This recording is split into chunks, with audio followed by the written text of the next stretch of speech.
بسم اللہ الرحمن الرحیم۔ السلام علیکم ورحمۃ اللہ وبرکاتہ میرے پیارے پیارے مسلمان بھائیوں اور بہنوں، آج ہم دیکھیں گے کہ کس طرح ہمارے پیارے نبی حضرت محمد مصطفیٰ صلی اللہ علیہ وسلم کی پیدائش کے سال مکہ مکرمہ میں ابرہہ نے اپنے ہاتھیوں کے ساتھ خانہ کعبہ پر حملہ کیا، جس کے بعد اس کا حیرت انگیز انجام ہوا۔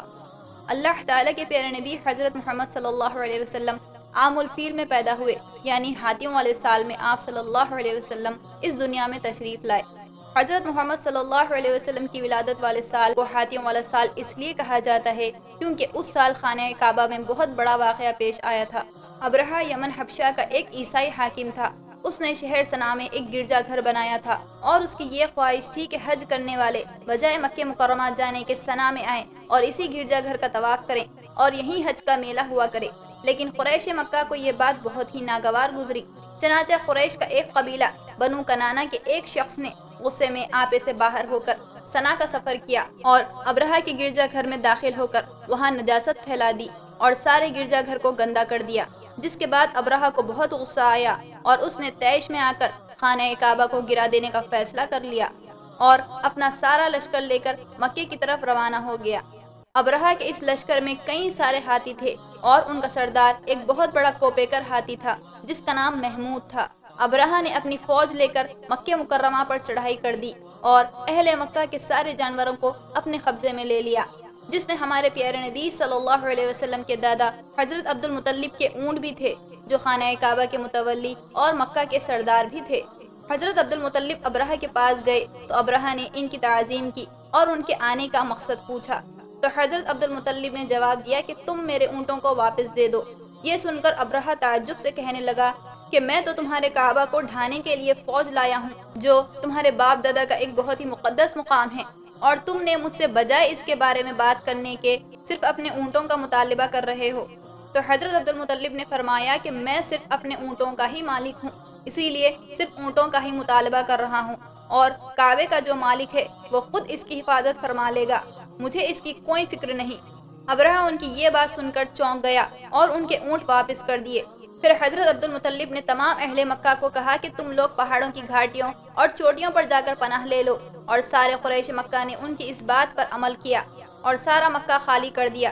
اس کے بعد حضرت عبد المطلب نے خانہ کعبہ کا دروازہ پکڑ کر بارگاہ الہی میں کعبے کی حفاظت کے لیے خوب رو رو کر دعائیں مانگی، اور اگلی صبح ابرہہ اپنے لشکر کو لے کر آگے بڑھا، جو خود ہاتھی پر سوار اپنے لشکر کے درمیان موجود تھا۔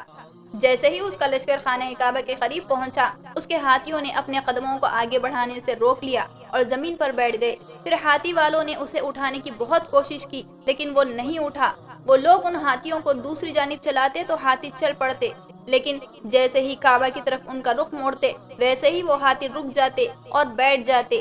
اتنے میں ہی اللہ تعالیٰ نے سمندر کی جانب سے پرندوں کا لشکر، جن کا نام ابابیل تھا، بھیج دیا، جو کئی کئی دن تک آسمان میں لگاتار اڑ سکتے ہیں، اور ہر ایک پرندے کے پاس 3 کنکریاں تھیں، ایک چونچ میں اور 2 پنجوں میں۔ ابابیل کے اس لشکر نے ابرہہ کی فوج پر ایسی زور کی سنگباری کی کہ ابرہہ کی فوج بدحواس ہو کر بھاگنے لگی۔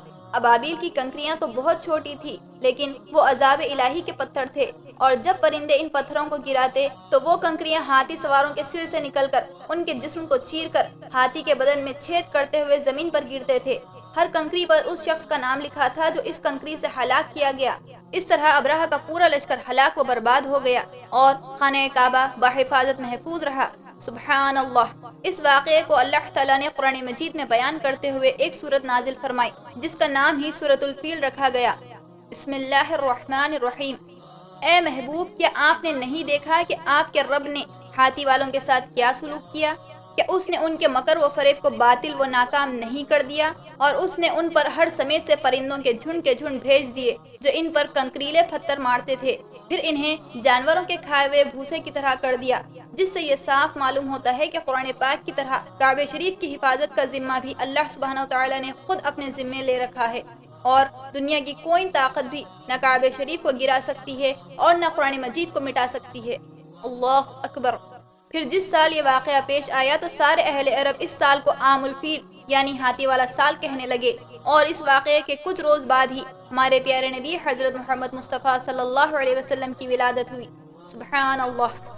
پیارے مسلمانوں، امید کرتی ہوں کہ سیرت النبی صلی اللہ علیہ وسلم کی اس سیریز سے آپ سبھی کو بہت کچھ معلومات حاصل ہو رہے ہوں گے اور ہمارے پیارے نبی صلی اللہ علیہ وسلم کی زندگی مبارک کو قریب سے جاننے اور سمجھنے کا موقع مل رہا ہوگا۔ تو اس سیریز کو سبھی مسلمانوں کے ساتھ شیئر کریے، لائک کریے، سبسکرائب کریے اور کمنٹ میں سبحان اللہ ضرور لکھیے۔ تو چلیے پھر ملتے ہیں اگلی ویڈیو میں، تب تک کے لیے اللہ حافظ۔